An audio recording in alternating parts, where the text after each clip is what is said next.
right, great. Looks like it's working. And I will quickly check. Cool. Looks like there's no issues. Great. Well, thanks for coming. This will be a fun talk. I'll just go into, oops, not this, presenter mode right here. Great. So today I'm here to talk about Superset, SQL Alchemy, Python DBAPI 2.0, and just in general, how we in the Superset community can support working with hundreds of databases. So I'll start with a quick introduction about myself. I'm a senior developer advocate at Preset. We're commercializing Apache Superset, and my background's in data science and data science education. So I just kind of left DataQuest after building it for 5 years, which is an online learning platform for data science. So I'm very passionate about helping people understand new concepts in databases, data science, and now working on Superset, I get the chance to improve the tools themselves. So I'm also a committer. So if you're familiar with Apache parlance, there's PMCs and committers, kind of two different tiers of people that are able to contribute to an Apache project in a more official capacity. So I spend a lot of time on documentation, community evangelism, things like this. That's a little bit about me. I'll now start by talking a little bit about what the heck Apache Superset is. So our kind of general pitch is Superset is a modern open platform. So what that really means is it uses modern open source technologies. On the back end, it uses Python, and it's built for the web. So the front end is React, JavaScript, and TypeScript, and it's really built to be cloud native, really scalable. It kind of scales the way a classic web service would scale. And through the Lego bricks that I'll be talking about today, it can work with pretty much any SQL speaking data engine, if not out of the box, with a tiny bit of custom work you can do, really in a weekend. And I'll kind of showcase one example that we did here towards the end of the presentation. And from a visualization standpoint, I'm a viz geek. I'm a very visual thinker. So Superset ships with a really large diversity of charts. There's a tiny, tiny fraction showcased here. So maps, kind of bar charts, the infamous pie chart. And because it's built on open standards, we can extend Superset to work with any database, and we can extend Superset to work and support any viz types. So we're actually about to move a lot of our visualizations to eCharts, which has thousands of examples on their website. But we can really support any front-end viz plugin framework. So the quick kind of story for Superset, which informs why we've kind of, as a community, bet on some of these important Legos. So Maxime Bouchamin, who also open sourced Airflow, he was working at data engineering at Airbnb, and he'd already spent a decade working at places like Facebook and Lyft and Ubisoft, so really working on these massive, massive, large-scale data systems. And him and his team were excited about this new modern data stack. They wanted to use Druid, Presto, Trino. They wanted to move at the speed of innovation that open source data stack projects were giving them. But they were stuck with Tableau for their BI tool. And at that time, there was no support. Tableau did not support Druid or Presto. It has since added it, to kind of clarify. But at that time, it wasn't there. This was over 5 years ago. And the per user licensing was really expensive. So you had to spend $80 to $100 if you wanted to enable an organization with thousands of people to create charts and dashboards. That's a pretty hefty bill. And Windows-centric approach, you have these Windows servers, Tableau servers, you scale them out, et cetera. And so he kind of, put on his engineering and open source hat and was like, well, why don't I build something that uses open standards and is written and built in the open, that can compete with Tableau in this BI fashion. And as I mentioned earlier, he'd already open sourced Airflow and kind of saw the rise of that takeover in data pipelines. So was hoping to do the same with Superset. So with that context in mind, we'll also shed some quick light on the personas. So with BI, unlike just classic data engineering or full-on data viz, there are many different personas. And it's very difficult in open source. There's not that many open source projects that actually cater to highly like both technical and non-technical personas. Is really rare. And so this is kind of a design exercise that this excellent firm Cartel put together. when they kind of went and really surveyed the market, kind of spoke with Superset users, and and saw kind of, here's a breakdown of the types of things people need. So a data engineer spends a lot of time in ingestion, preparation, modeling, SQL knowledge, ad hoc exploration. Data scientist is, they're notoriously full stack. They do a little bit of everything. Explorers are a little bit less on the SQL side, although they can know it as well often. But they just want to get to value as quickly as possible. They want to get data in and make charts, and they have some use case in mind. And consumers rather are very much more focused on creating charts and dashboards. Consuming charts and dashboards, and they really don't do much creation. And so this kind of hints at two main workflows. So Superset has both of these. So there's an Explore view, the Explore tab rather, and this is a no-code chart builder. So the whole focus here is to enable people who don't know how to write SQL to generate charts that are pulling in data from places like Snowflake or Redshift or even Postgres, right? And so how do you actually do that? And really the only way is to have a UI that's approachable for end users, but that generates the queries on the user's behalf. And this is especially important, as I noted here, for the Explorer and consumer personas. There's also SQLAlchemy, because ultimately a no-code workflow just doesn't have the expressivity to do really complicated things. I'm sure some people in the audience have written 100, 500-line SQL queries and are rightfully skeptical that a no-code interface could replicate that type of complexity, and it definitely cannot. Which is why Superset also has this IDE, kind of this browser-based IDE focused on writing SQL queries for analytical purposes. So really for querying data. And it's mostly used, I would say, for sculpting and preparing data for visualization. And the personas here are going to be data engineer, data scientist, and the explorer persona. So I'll give a kind of quick demo of both of these workflows so you're able to kind of understand the context here, and then I'll dive into the technology, which is the main meat of this talk.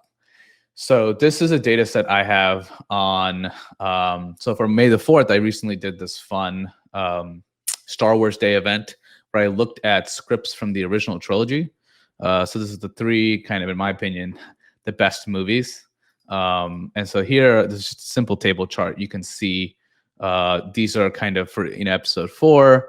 You can see which side of the force, that they were on, and then the character as well as the line.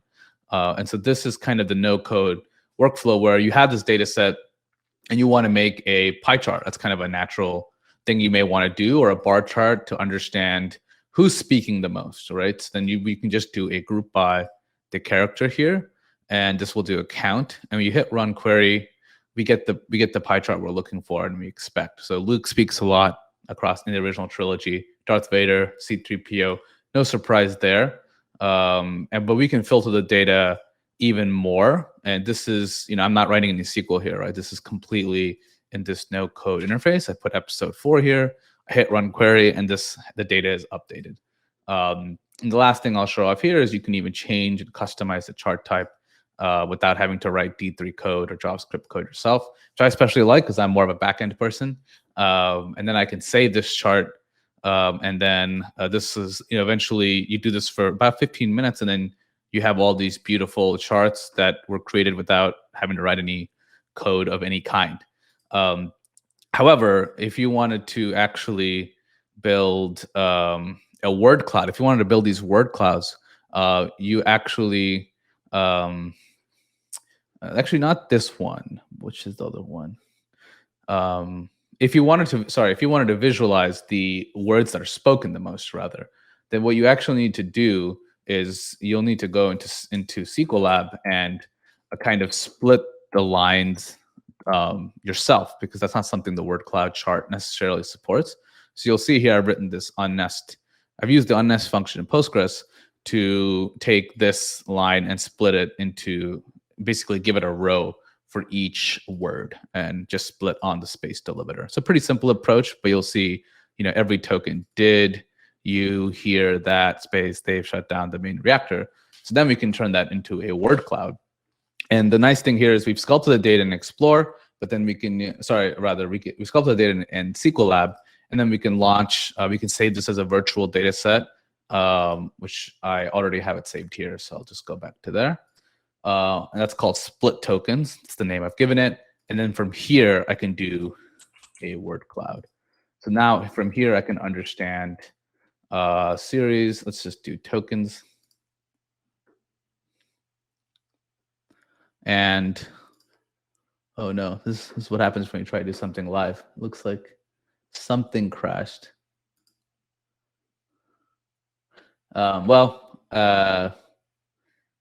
Page unresponsive. Okay, well, that's okay, but you get the picture. I basically was able to use SQL Lab to sculpt the data and then launch the Explore workflow from there. So the question is naturally, how is Superset actually doing this? And if you think about it, there's kind of a few possible approaches one could take, because this functionality needs to work for any database that people connect into Superset. It cannot just work for the common ones. And the two general approaches that people consider, any BI tool generally has to consider, is, do you integrate natively? You get a much deeper and tighter connection with each data source. You can really get crazy with performance. You can support kind of all types of unique features, like some databases, like BigQuery, for example, can let you do query cost estimation, but others, most databases don't necessarily do that. Some databases will literally tell you the cents it will cost to run that, if it's running by a cloud vendor. But the downsides, of course, is that like having a connector for each database is super painful, especially when you want to support every database under the sun. And it also slows down the iteration, because if you want to add a feature, you need to add that into every single connector, and there could be hundreds. If you have an abstraction layer, the pros, of course, is that you're able to use the existing hard work of open source communities, because they're interested in abstracting themselves, and faster iteration, again, because you're not having to add support for every database. But you do, if it's not a standard that you're controlling, as with most standards, then you're kind of stuck moving at the speed of whoever is the main constituents of that standard and the people pushing that forward. And so generally the kind of 80-20 solution that has evolved is to use an abstraction layer, and then just use custom extensions for things that only Superset cares about, and maybe other tools may not care about as much. And this brings us naturally to SQL Alchemy. There are other what are called ORMs, object relational mappers. SQL Alchemy is not the only one, but it is the most popular one in Python, which is the main language that Superset is written in. The backend is anyway. And so here's an example of the this is an example of the explore parameter. So the explore workflow rather. So when a query comes in to SQL Alchemy, there's an ORM component here where the SQL expressions, kind of Lego pieces within SQL Alchemy, will generate the query for you depending on the database you're speaking to. So, or data engine. We really just talk about data engines because Dremio and Presto are technically not databases, but SQLite and ClickHouse are.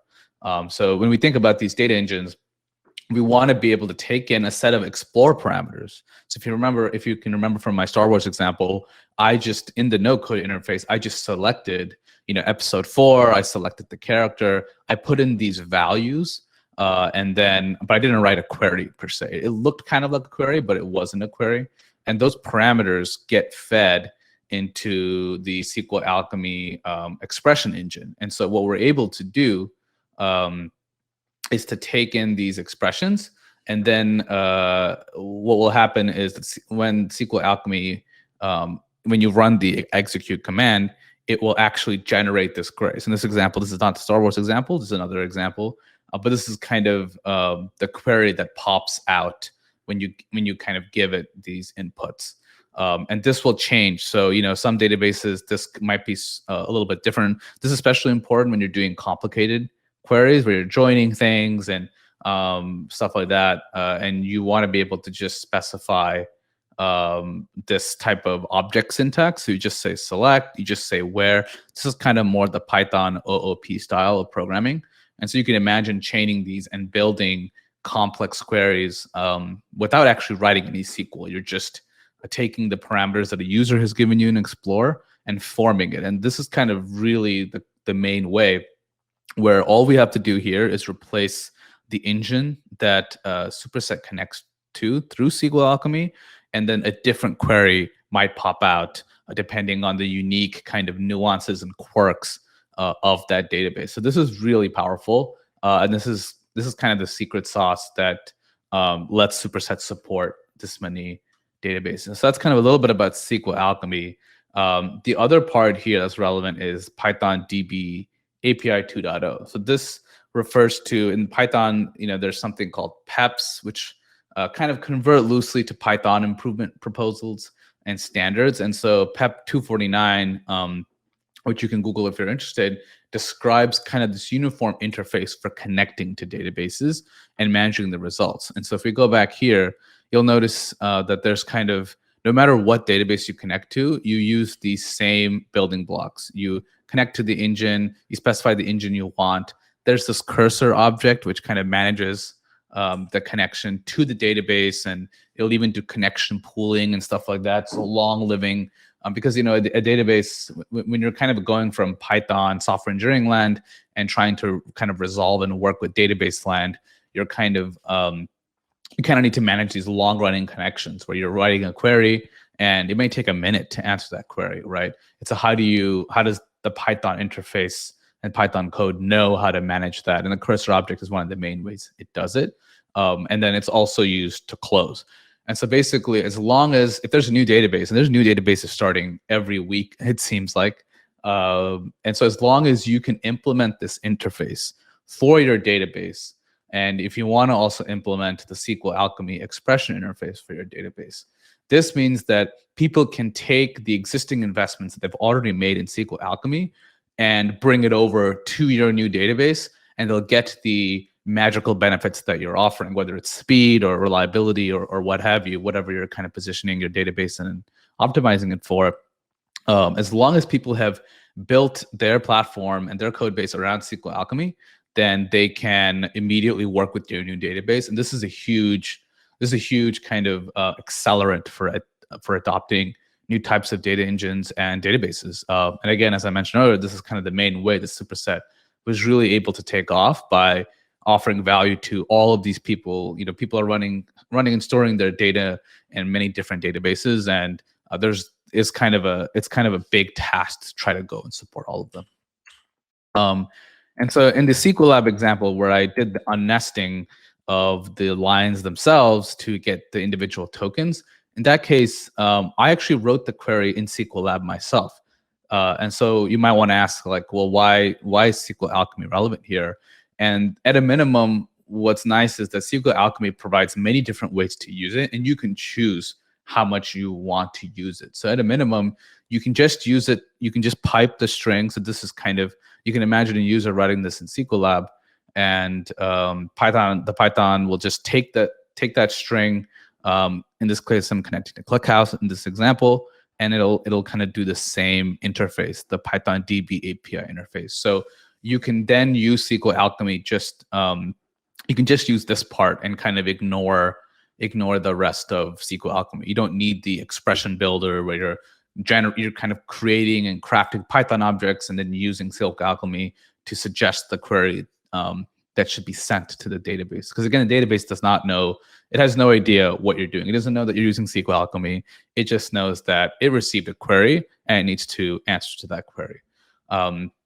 And so in the SQL Lab example here, right, we want the query to go from the UI, the end user's browser, to the database, kind of like directly untouched. It's kind of like a stream of water going from a water supply to someone's home. You're not really doing any, you're not tampering with the water at all. And that's kind of the same idea here as well.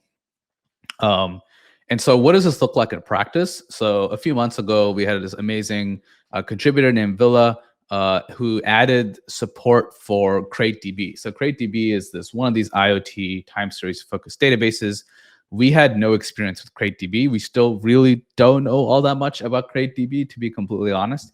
However, because CrateDB, that company and that community has bet on SQL Alchemy as well, and they've created this SQL Alchemy dialect and it's has the same Python DBAPI 2.0 standard. With both of these, we're able to support SQLab and Explore, and it only required us adding explicitly the version that we wanted from that library. So create SQL Alchemy with this kind of pip syntax for adding on the SQL Alchemy extra libraries and add-ons. And this is the kind of what I call the page of code. So there's literally a file called crate.py, and it specifies the crate engine, which inherits from the base engine. But basically, the base engine is able to use SQL Alchemy as the abstraction.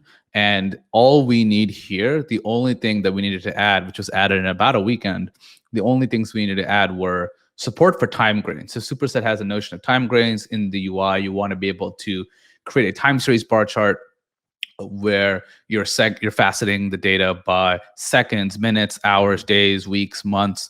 And we just need, this is kind of superset notation, and we just needed a way to map that to specific SQL functions. So for crate, that's date trunk, and we have a mapping here that we have to specify.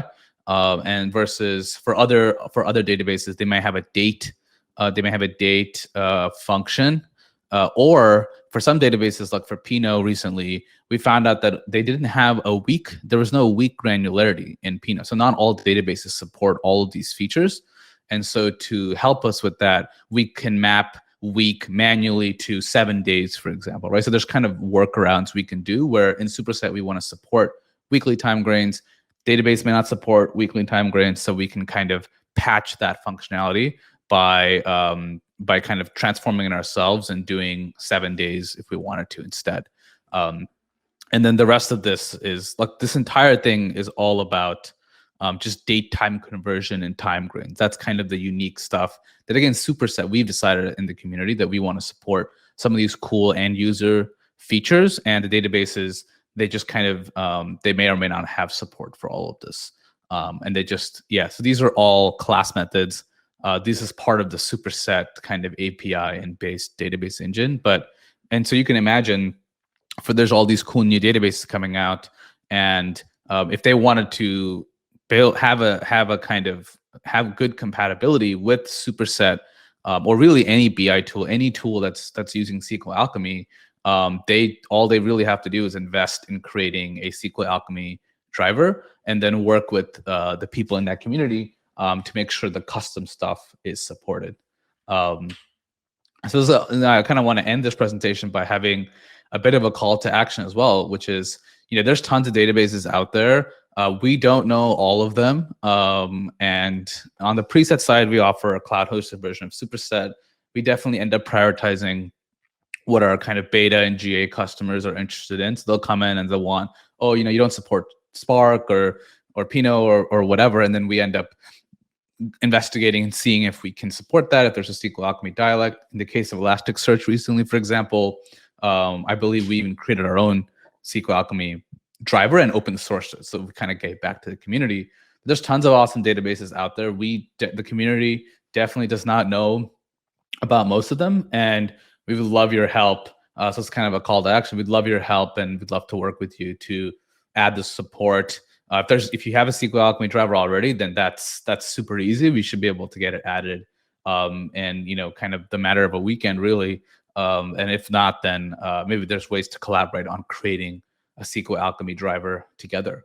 So if you're interested in this, I'd love to see you in the community. I'm also kind of the community manager for the Superset Slack, and you can join that community by going to superset.apache.org/community. And that's it. So I'll happily answer any questions now.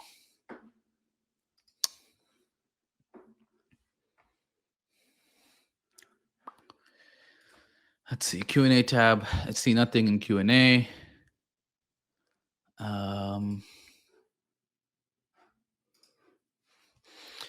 So I don't see any questions. I also will drop my email in the chat. If anyone wants to follow up and ask me a question privately, feel free to DM me as well. I'll stick around for another 3-4 minutes if people want to ask questions or you have questions about Superset. I'm happy to answer that as well. But yeah, otherwise, I appreciate everyone's time. I hope you got some value out of it. I hope if you're working on databases or data engines yourself, then I hope that you're kind of thinking about supporting SQL Alchemy. Minwei has a question here. Any comment on nested query?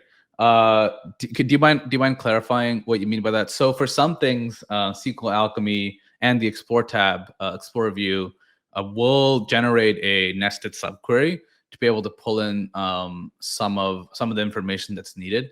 In terms of like, if you're talking about like with statements and stuff like that, you can still use SQL Alchemy. I believe it does support it. So pretty much everything in SQL Alchemy you can do. You can either write the query yourself, or you can kind of use a combination of the Python object model and raw kind of query formation. So Minwei asks, creating data set is too labor intensive. Yeah, I mean, if you're talking about data sets and supersets, there's a few ways around this. So as I mentioned, you can definitely do the thing that I did, which is you wrote a query, and then you kind of transform the data as much as you want, and you published a virtual data set. But two, the other ways you can actually enable CVAS and CTAS, which is create view as and create table as.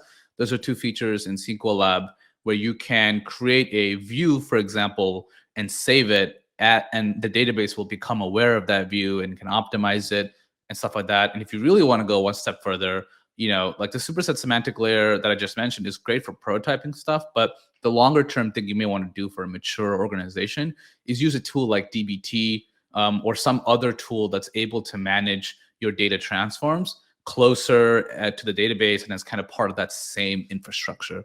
And so that may be something you want to think about as well. It's not really, you don't really want to be doing complicated transforms at the BI layer generally, because you can imagine kind of like a company with hundreds of dashboards and charts and just like tons of just data, kind of virtual data sets and transform queries in the BI layer. It's a total mess to manage. I see it more as last mile transformation, where the data is almost there. There's a source of truth that's managed in the infrastructure, but you just want to do some quick editing to prep for a visualization. Mayar asks, is Superset a good tool for data export, something like reporting tool on big data?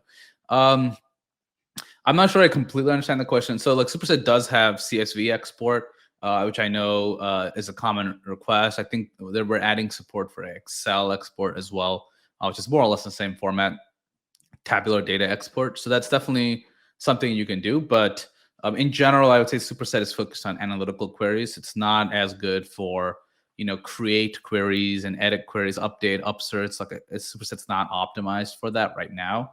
It's really more for analyzing data and kind of an OLAP cube and then using that to make charts and dashboards. If you want to get data out and into a CSV to send to someone, you can definitely do that.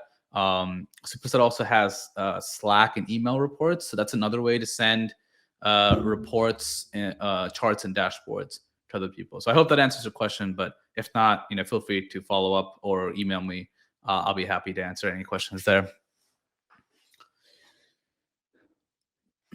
So I think we got about another minute. If people have any other questions, I'm happy to stick around and answer.